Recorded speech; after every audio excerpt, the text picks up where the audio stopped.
We will shortly welcome Mr. Tziortzis to talk about the same topic.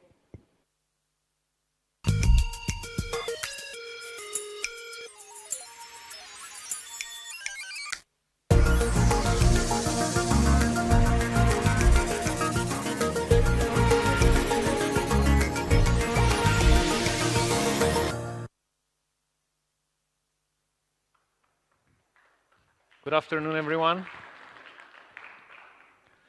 So this is the last presentation of the day and of the event, and I think it's good to say and it's safe to say that we have had excellent presentations, very useful sessions over the past 2 days, and congratulations to the organizers. I hope they keep it up for next year.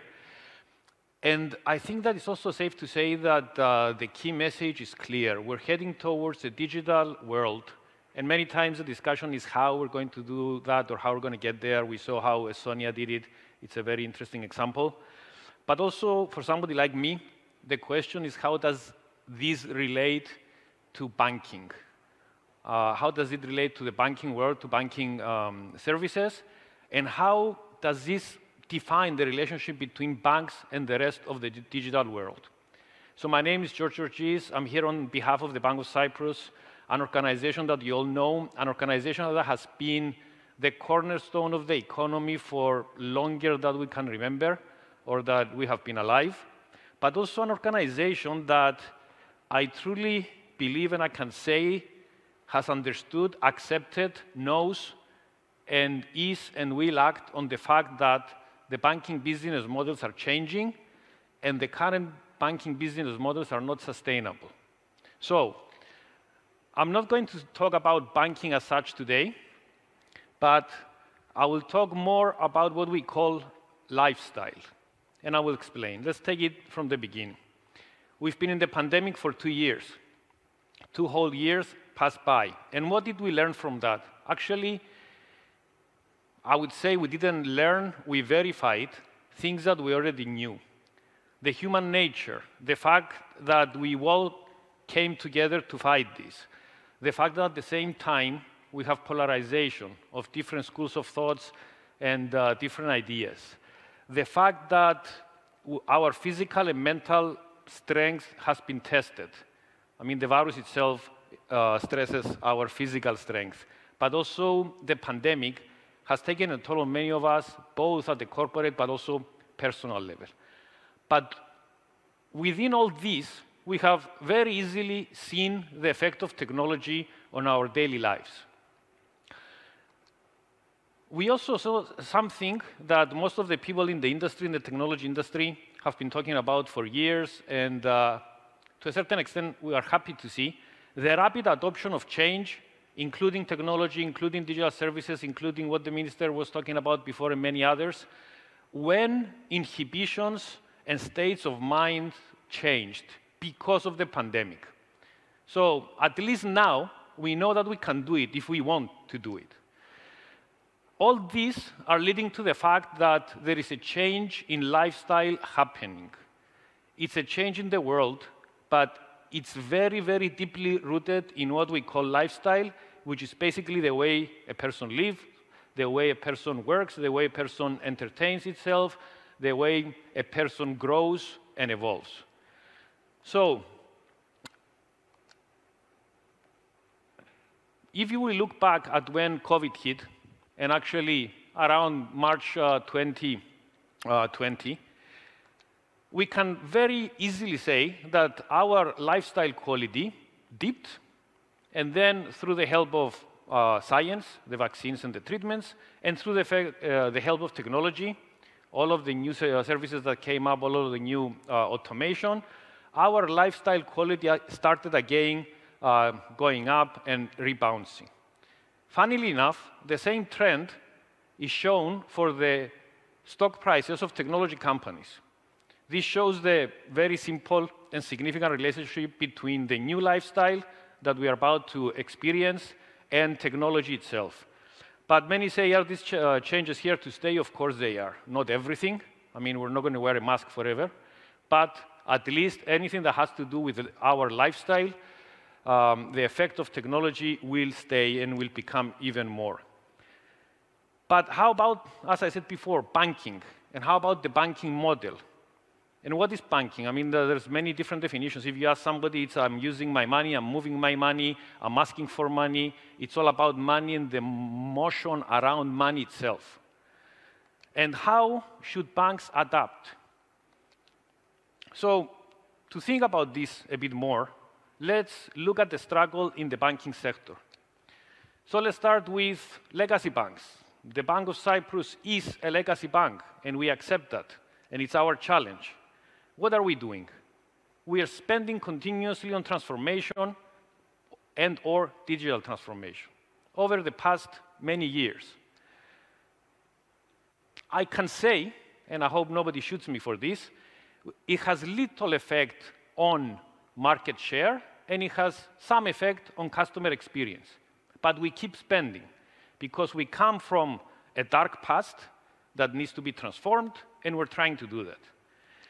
If you look at challenger banks, which are all the hype, they grew from either a social network app or from a payments app, and they call themselves banks, and that was pretty good marketing, and now are evolving to be closer to what a banking organization is. But if you look at the numbers, they have spent enormous amounts of money, hundreds of millions, and they're still not profitable. At least one says that now they're profitable, but it kind of changes depending on the quarter. Hundreds of millions of money and still not profitable. Yes, their valuation is high because they have a big user base. But then the struggle here in this industry is the struggle to be profitable and sustainable or popular. And this is something that needs to be understood, especially by the legacy banks. So some of you may have read Banking 1.0, 2.0, 3.0. I don't know what state is the book now. We've talked about digital transformation many times. We've talked about digital services, about the use of data, but what actually lies ahead? And for me, technology is in the center, but it's not about technology. Technology does not limit what's possible. I think all the technologies know now that almost everything is possible with technology. Sometimes it costs too much, but that's a different matter. But what needs to change is the business models and the mindsets. And of course, for the business models to change, the mindsets need to change first. So if you're a technologist, you often find yourself now talking about business models, and that's a good thing. And we know that technology is the one that will make it possible to change these business models and the way people live and they work, and to provide a lifestyle experience. The banks that understand this and the banks that understand how to tackle this, depending on their environment, because it's very different to be in Cyprus and to be in London or Hong Kong, will be the ones to lead. And it does not matter if you're a legacy or a challenger bank. Yes, maybe it's easier if you're a challenger bank, but also challenger banks have a different target for performance. They want their valuation to go up. It's not always easy. It doesn't always fit. So, as the great Bob Dylan says, business models are changing. And that's the focus for me in the new digital world, not just the technology. We need to go away from isolation and towards a digital shared economy. And what does that mean? First of all, we need to start talking about digital economy rather than digital transformation. I mean, come on, we've been talking about digital transformation for the past 6 to 8 years. It's like we're transforming now what we transformed 3 years ago and what we transformed 8 years ago. And it's okay, it's fine, and we should do so. But we need to understand that transforming an organization in itself doesn't do anything now. You have to transform the ecosystem of organizations where both financial and also general well-being of the individual and the enterprise is important. This can be done through an ecosystem-based shared economy. And the word shared is something that has been added to the term digital economy, because digital economy, of course, is the digital world where the economy operates, but we cannot have silos anymore. We cannot focus on our organization to maximize, we need to share. We need to share so we can use our customer base, not use, serve our customer base, and have end-to-end processes. I'm from the Bank of Cyprus. A big percentage of my clients are clients of Hellenic Bank. All of our clients are clients of SITA. All of our clients are clients of Papandoniou, Alpha Mega, Metro. We need to share. We need to work together. Nobody is going to steal so many clients from the other that actually it will make a difference if you just stay alone and fight this alone. So the goal is to provide an environment, an ecosystem-based shared economy where the individual has freedom to control and enjoy life in the digital world. And when you add banking services to that, it also provides potentially financial freedom to do that. This can be done through what we call, and actually there has been a recent publication, a couple of recent publications actually use this term, it's not mine, not to be quoted, through a trusted interface for life by a lifestyle service provider at every step, or as the Bank of Cyprus says, σε κάθε σου κίνηση, or στην κάθε σου κίνηση. This is what we think is the future of the digital shared economy and the future of banking. But how can we do that? Let's talk about the how, because we often talk a lot about what needs to be done and not the how. First of all, everything needs to be connected. Yes, it's a big statement. Yes, it's not easy to do. But yes, we need to do it. So we start. We need to share and cooperate. I've already said it. We need to create alliances. Yes, there has to be orchestration sometimes, no silos between organizations. New technology solutions need to sit in the front, and the banks, especially the legacy banks, can realize that their existing systems that take years to change will act as the plumber in the background.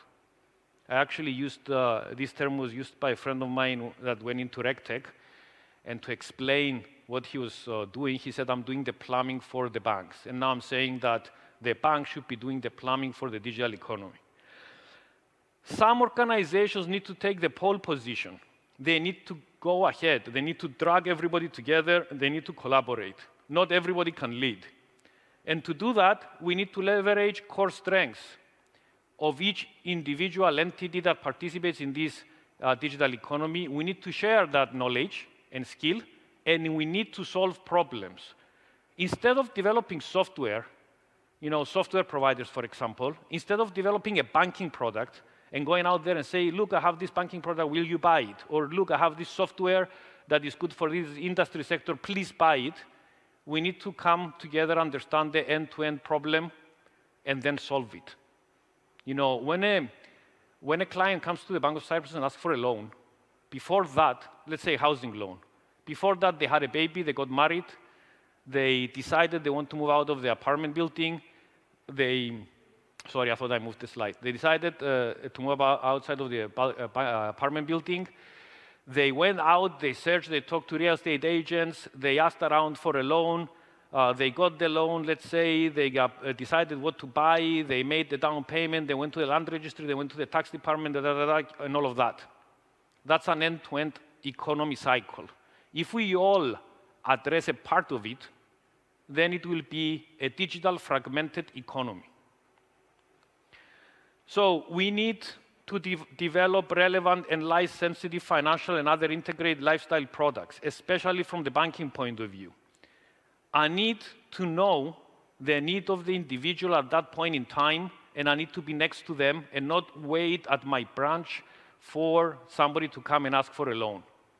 And I know it sounds, advanced or difficult, but this is what we need to do. We need to know before they come to us. It has to be based on behavior and life events, and also we need to allow the customers to be part of it. They need to take control and play, compare, understand, change preferences, change requests, integrate with some other service that will give them more data and understand what they're doing more, rather than just having a product. And the taboo, we need to share data. Nobody wants to share data. Yes, data is valuable, But if we don't share it, it's still a silo. And in the end, we have to believe it. Whatever we do, we have to love it, and we have to make it simple. And I'll talk about that a bit more. Mr. Andreas Neokleos was going to be here. As you know, he's not going to be here, and we hope him to be well soon. But one of the things he says whenever we talk about cooperation is, George, we need to make something that has the wow effect, and we need to love it so the customers can love it. And I truly believe that. So, talking about some of the masters, and I know this is a bit cliche to quote Steve Jobs because everybody does, but I'm sorry, I will, because I'm kind of tired of the word innovation. I'm sorry, another taboo. Because there's a bunch of innovation that doesn't lead to creating anything. And I'm for it, anybody that wants can do it. But we need to start being creative also. If you read what Steve Jobs was saying, creativity is just connecting things. There are things out there that we can connect and improve. We don't have to create everything from scratch. When you ask creative people how they did something, they feel a little bit guilty because they didn't really do it. They just saw something. It seemed obvious to them after a while. That's because they were able to connect experiences they've had and synthesize new things.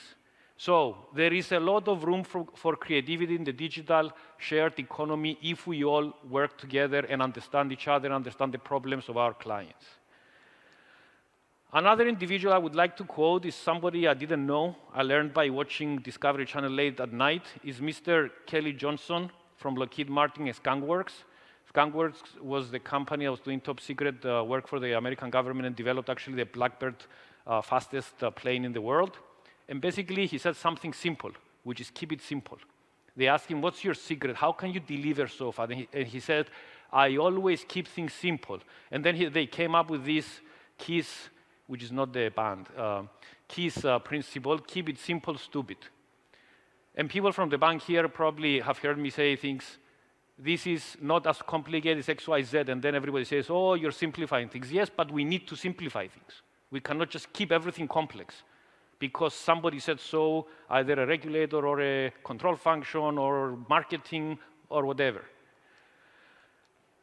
So, can we do it? Of course we can. Technology is not the issue, but we need to address and embrace the good, the bad, and the ugly.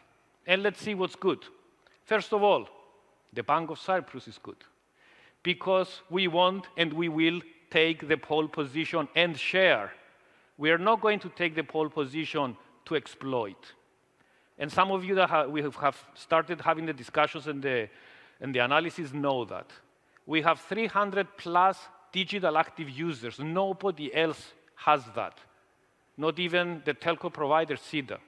And I hope this is not bad marketing for SIDA, but it's a fact, and we talk about it all the time. And I'm talking about not clients, digital active online users. 120,000 of those use QuickPay to transfer money. It's a big percentage, and it's doubled since a couple of years ago.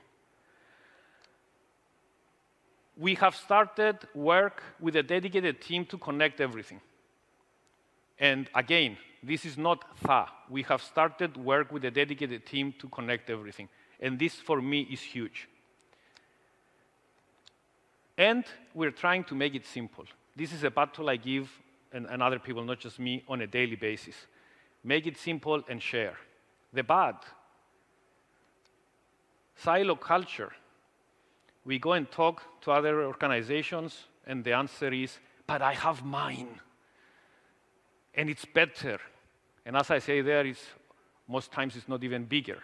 So we need to shed away from that. Our own little world is not how we're going to implement a digital economy, is not how we're going to get to the point Estonia is. A big pain in Cyprus is that we don't have true authoritative registers, like a credit rating agency or other sources of truth that we need for a digital economy. We need to work on that. And skills and mindset. Of course, we're a small place. We don't have a lot of people. It's good to see what the ministers announced a few days ago and today.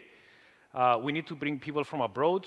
For the project that I said before, that we have a dedicated team, we brought a bunch of people from abroad. It's doable as long as we do it right and as long as we have good projects and exciting projects to attract them. And the ugly, which is interesting because all these guys kind of look not pretty to me, but I guess the famous one, Clint Eastwood, is more attractive. The ugly, legacy skills and mindsets. And I'm sorry for that statement there. I hope I don't offend anybody. I'm tired of hearing εγώ έντζε or έχω οδηγία να αναφερθώ. Somebody needs to take control and responsibility. And we need to do that in all dimensions and in all industries and in all companies. We need to come together and work together. Legacy legislation. I mean, the ministry's team did so much work to pass the electronic signatures legislation, so much work, and I know that because I was there with them. They did most of the work. And now we have other random legislations or even circulars that just say something, you need to have a witness when somebody signs. And everybody freezes. We don't know what to do. And nobody takes the responsibility for that. And somebody needs to. And untransformed regulatory process. What do I mean? We are transforming. The regulators need to transform. And I'm not talking about all the regulators don't say George said about X, Y, Z. I don't care. What I'm saying is that all the regulators need to catch up. They need to have the skills to understand this. Because when you send somebody without skills, I don't want to identify a profession, to talk to you about the digital economy, they don't understand it's a problem. We need to move fast. And we can do it right. I'm not saying don't regulate. I'm just saying regulate fast. So, key messages. If you're a CEO and thinking of organizational structures, don't. The organizational structure needs to be there, but it does not solve the problem. Think services, cherish and promote new mindsets, and then the organizational structure will work.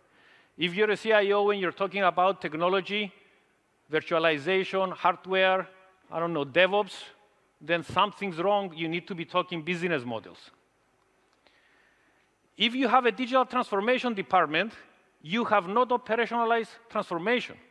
And we do at the bank, but we are working on it. So I'm not accusing others, I'm accusing all of us. Why do you need a function to transform everybody else? After 6 or 8 years of digital transformation, it should be operationalized. And there's models to do that. If you're talking digital transformation, you're already behind. You should be talking digital shared economy, as I said today. And if you're a regulator, don't be suspicious. Be creative, get on board, work with us, let us help you, you help us, and this will also make you happier. Don't forget, it's not about banking, it's about the digital shared economy, it's about lifestyle. Thank you very much. Thank you, Mr. Tziortzis. Now, let's welcome back Annette Nouma, Mr. Kyriakos Kokkinos, and let's also welcome Mr. Michalis Sofokleous, CEO of Glafkos Kliridis Institute.